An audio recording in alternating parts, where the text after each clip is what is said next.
चंद्रपूर येथील जागतिक कीर्तीच्या ताडोबा अंधारी व्याघ्र प्रकल्पाला ब्रिक्स देशांतील मंत्री आणि वरिष्ठ अधिकाऱ्यांच्या सुमारे 70 सदस्यीय उच्चस्तरीय शिष्टमंडळाने शनिवारी भेट दिली। या दौऱ्यादरम्यान कोलारा, मदनापूर आणि बेलारा बफर प्रवेशद्वारांवरून 20हून अधिक सफारी वाहनांमधून प्रतिनिधींनी रोमांचक जंगल सफारीचा आनंद घेतला। रशिया, इथिओपिया, दक्षिण आफ्रिका, इजिप्त आणि इराणच्या प्रतिनिधींना प्रसिद्ध T178 वाघासह T82 आणि TN9च्या बछड्यांचे अत्यंत जवळून दर्शन झाले। पावसाळ्यातील निसर्गरम्य वातावरणात वाघांसोबत चितळ, सांबर, गवा आणि विविध पक्षी पाहण्याचा हा अविस्मरणीय अनुभव होता।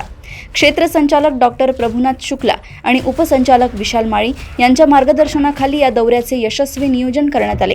ब्रिक्सच्या प्रतिनिधींनी ताडोबातील वैज्ञानिक व्यवस्थापन, अधिवास विकास, शिकार विरोधी मोहिमा आणि स्थानिक नागरिकांच्या सहभागातून सुरू असलेल्या व्याघ्र संवर्धनाचे आणि जबाबदार पर्यटनाचे विशेष कौतुक केले।